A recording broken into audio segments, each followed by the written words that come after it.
Bismillahirrahmanirrahim. Assalamualaikum warahmatullahi wabarakatuh. Perkenalkan, nama saya Ilham Nursalam, Sarjana Pendidikan.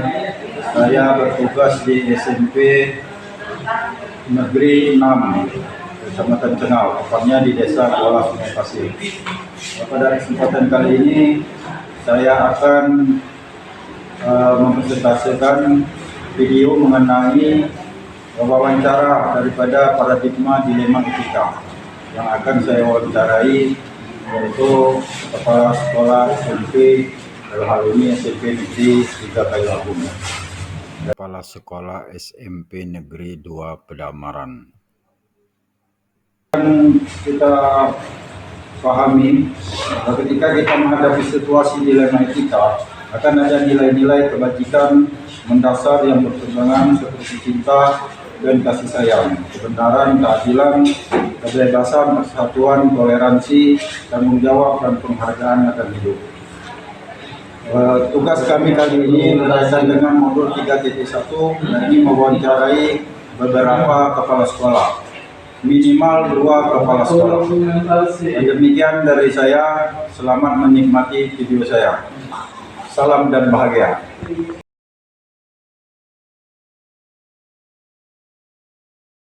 Assalamualaikum. Waalaikumsalam warahmatullahi wabarakatuh. Apa kabar Pak Ilham? Alhamdulillah sehat.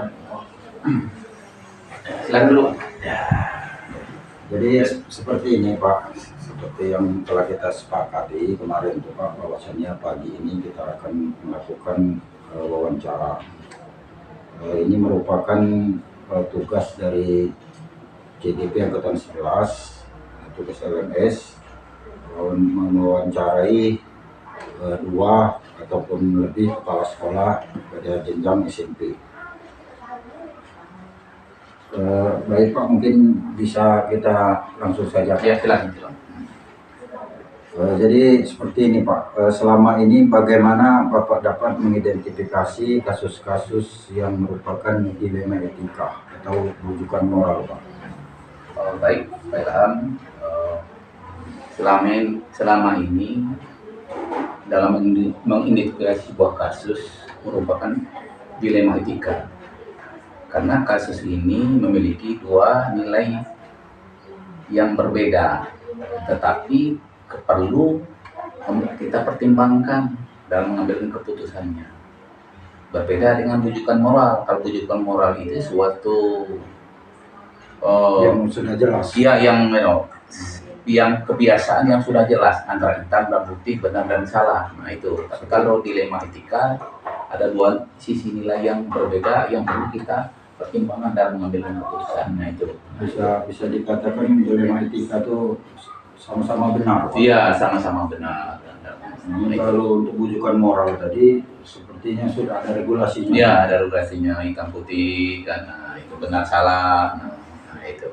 Baik Pak, kemudian pertanyaan selanjutnya Pak, langkah-langkah atau prosedur seperti apa yang bisa Bapak lakukan selama ini? Baik, langkah-langkah yang bisa kami ambil di dalam mengambil keputusan ini, kita mempertimbangkan dulu. Kenapa? Karena kasus ini yang sama-sama mempunyai kebajikan, ya, mempunyai kebajikan atau kebajikan yang harus kita pertimbangkan dengan 2 nilai. Ya, yang menjadi membuat bingung dalam mengambil keputusan, kita harus berusaha terlebih dahulu membuat keputusan dengan nilai kasihan, ya, dengan nilai kasihan, sehingga memberikan kesempatan kepada yang bersangkutan agar bisa melakukan perbaikan dalam membuat keputusan yang sudah diberikan itu. Nah itu. Jadi kita memberikan kesempatan kepada mereka yang memberikan nilai yang sama, sehingga memberikan kesempatan kepada untuk mengambil keputusan dengan mengambil kebijakan-kebijakan itu.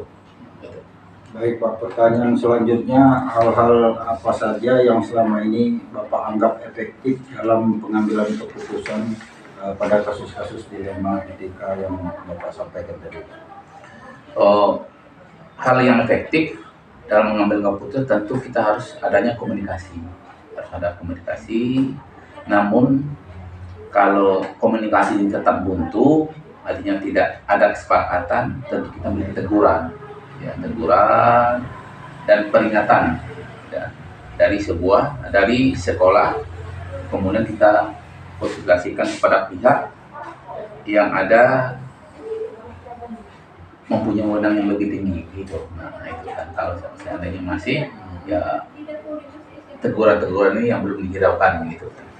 Kemudian tantangannya Pak, seperti apa tantangannya? Ya, tantangan ya Dalam mengambil keputusan pada kasus-kasus dilematika, apakah waktu Bapak melakukan komunikasi itu, apakah yang bersangkutan sulit dihubungi atau mereka itu tidak konsisten dengan regulasi yang ada? Seperti apa Pak tantangan-tantangan dalam pengambilan kebijakan ini, kasus-kasus pada dilematika? Iya, tantangan yang kita hadapi di dalam mengambil keputusan untuk dilematika ini adalah ya komunikasi. Ya, komunikasi kita itu ya kadang-kadang terputus. Nah, jadi itu akhirnya efektivitas kita dalam memberikan nasihat, ya, teguran itu kadang-kadang ya terputus.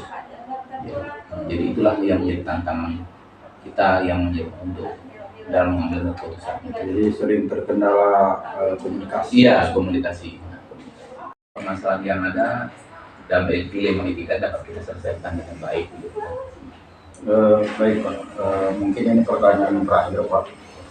Dari semua hal yang telah Bapak sampaikan, pembelajaran apa yang Bapak petik dari pengalaman Bapak mengambil keputusan selama ini Pak? Khususnya di dilema etika. Ya, penegasan kita harus tegas dan mengambil keputusan, tapi mempertimbangkan mana yang terlebih dahulu kita ambil keputusan. Yang jelas dalam mengambil keputusan itu kita harus tegas, tapi di sisi kemanusiaan kita harus mempertimbangkannya. Ya, dalam mengambil yang namanya kepemimpinan seorang kepala sekolah itu harus ada ketegasan, tetapi di dalam mengambil keputusan tidak harus seperti yang dikatakan tadi, rujukan moral tadi hitam putih, salah benar tidak. Nah, di dalam dilema etika ini tentu kita mempertimbangkan hal-hal yang bisa mempengaruhi kinerja kawan-kawan. Rasa seperti itu Pak. Ya. Baik Pak Joni, saya rasa sudah cukup untuk pertanyaan terkait tugas kami CGP. Lebih dan kurangnya mungkin apabila ada kata-kata kami yang kurang berkenan, Pak mungkin ada kata-kata yang kurang pas dengan situasi dan kondisinya, atau salah penempatan kata kami mohon maaf. Ya, terima kasih Pak Ilham. Kemudian saya ucapkan terima kasih Pak karena telah Bapak sudah berkenan membantu tugas kami dalam CGP ini. Semoga sekolah yang Bapak pimpin maju Pak ke depan. Amin, amin. Tetap semangat Pak. Terima kasih Pak. Ya, Assalamualaikum warahmatullahi wabarakatuh. Waalaikumsalam warahmatullahi wabarakatuh.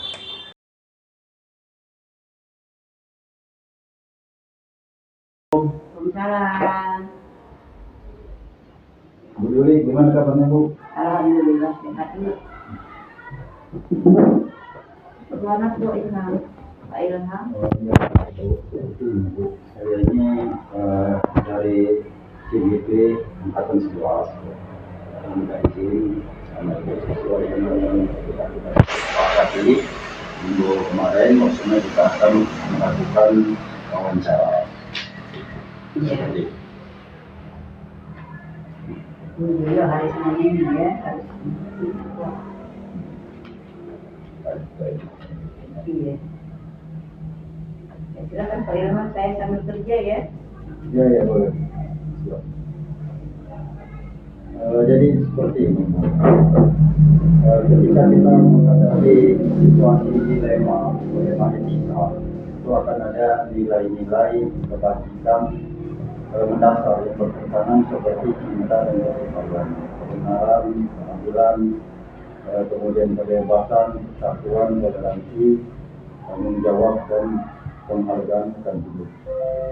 Nah, untuk paradigma dilema etika ini Bu, berkaitan dengan pengambilan keputusan, di sini ini Bu, ada sekitar 7 pertanyaan. banyak niat nih. Ya bisa nanti kita atur apa lima tempatnya. Enggak apa-apa, itu kita di dalam. Jadi jawabnya ya selesai Bu ya. Ya, siap Bu. Ya. Bisa kita mulai Bu. Silakan. Pertanyaan pertama Bu, selama ini bagaimana Ibu dapat mengidentifikasi kasus-kasus yang merupakan dilema etika atau kebutuhan moral? Kita ketahui dilema etika itu berkaitan dengan pertimbangan antara benar dengan benar. Jadi cenderung kita akan mengalami kesulitan dalam menentukan memberikan keputusan ataupun kebutuhan moral. Jadi bagaimana kita mengidentifikasi kasus-kasus yang merupakan dilema etika atau kebutuhan moral? Misalnya dari timbul, beda. Sendiri misalnya, nah pada itu ada dilema etika atau maksudnya bagaimana saya mengidentifikasinya. Ya selama ini dalam mengidentifikasi sebuah kasus itu ya atau dilema itu, bila kasus itu memiliki dua nilai yang perlu untuk dipertimbangkan terlebih dahulu dalam mengambil keputusan, sedangkan kebutuhan moral adalah kasus yang memiliki nilai yang sudah pasti benar atau salahnya, sehingga bisa lebih mudah dalam hal pengambilan keputusan. Itulah yang selama ini kami lakukan di sekolah ini. Baik. Kemudian selama ini bagaimana Ibu menjalankan pengambilan keputusan di sekolah? Ibu terutama untuk kasus-kasus di mana ada dua kepentingan yang sama-sama benar atau sama-sama mengambil nilai kebaikan. Ya saya maksudkan jika ada kasus yang sama-sama memiliki nilai kebaikan yang harus mempertimbangkan dua nilai tersebut sampai membuat ini dalam mengambil keputusan. Namun saya harus berusaha terlebih dahulu membuat keputusan dengan nilai kasihan, dengan memberi kesempatan agar bisa melakukan perbaikan.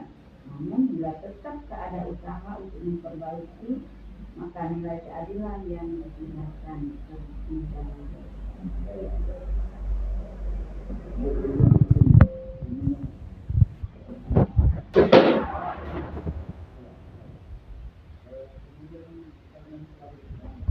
Langkah-langkah atau prosedur seperti apa yang biasa Ibu lakukan selama ini? Terkait langkah-langkah atau prosedur yang biasa saya lakukan, yang langkah pertama yang bisa saya lakukan adalah dengan komunikasi untuk mencari apa yang sebenarnya terjadi, lalu memberikan teguran dan surat ya, pemanggilan intern yang dikeluarkan kepala sekolah. Nah, bila teguran dan tidak juga, maka langkah selanjutnya adalah konsultasi dengan pengawas terpakai atau KDD dan kemudian dikali. Bila tetap tak ada usaha dan niat baik untuk memperbaikinya. Baik. Ya. Kemudian hal-hal yang selama ini Ibu anggap efektif dalam mengambil keputusan pada kasus-kasus dilema itu seperti apa? Hal-hal yang selama ini itu anggap efektif dalam pengambilan keputusan pada kasus-kasus dilema etika. Ya, betul. Mungkin hal efektif dalam pengambilan keputusan adalah dengan adanya komunikasi.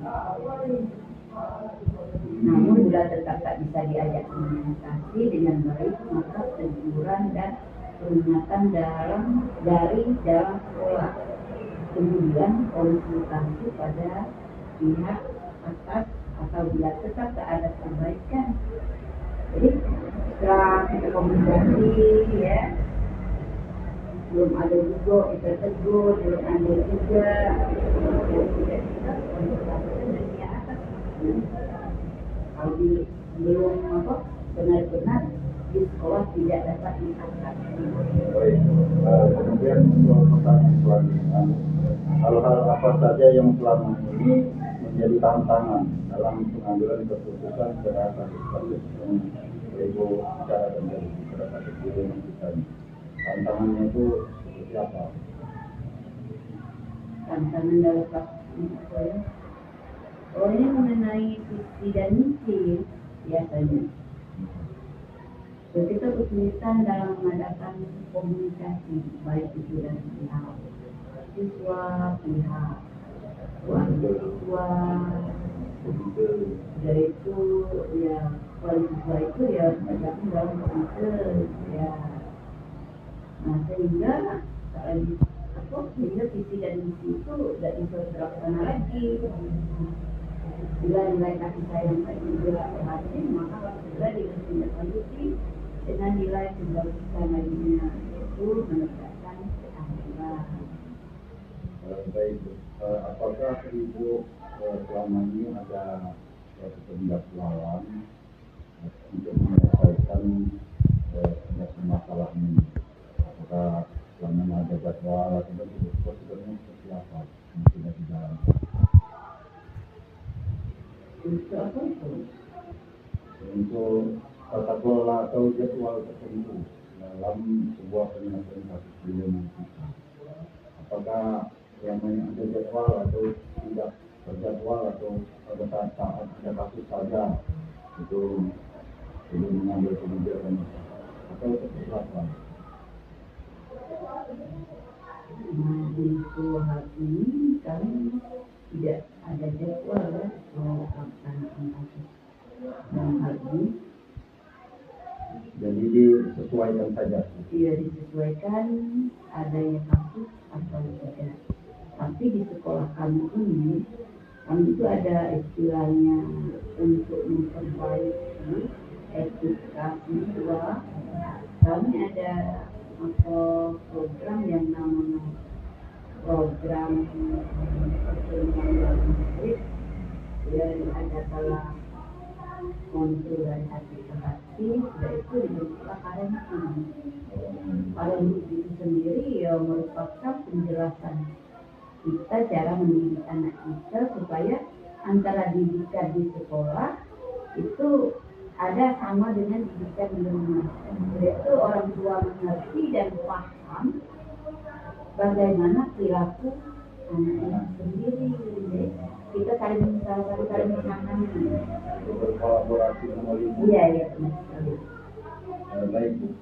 Kemudian adakah seseorang atau faktor apa yang selama ini mempermudah atau membantu Ibu dalam pengambilan keputusan atas kasus ini?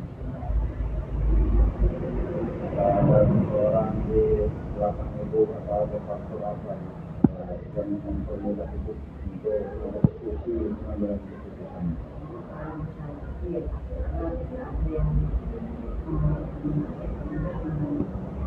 Kita berkolaborasi sama dengan wakil dari perusahaan, yaitu lainnya, misalnya kebenaran asli dan sehingga terbentuklah warga sekolah. Jadi seperti yang dikatakan tadi lebih ditekankan pada kolaborasi di lingkungan sekolah. Ya, benar sekali. Ya kan kita penanganan di sekolah, kolaborasi sekolah.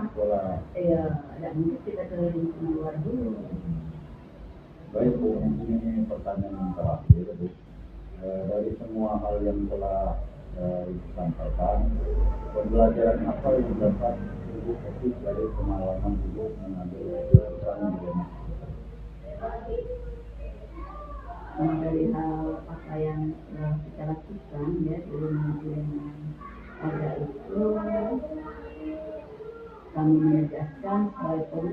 harus tugas dalam mengambil keputusan.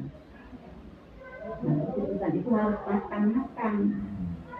Ya, kita tidak bisa keputusan itu dari karena pihak ini untuk oleh guru ini jadi kita ambil. Tapi keputusan itu benar-benar keputusan mengambil menyimpulkan dari hal-hal yang sudah terjadi, baru diputuskan secara tegas.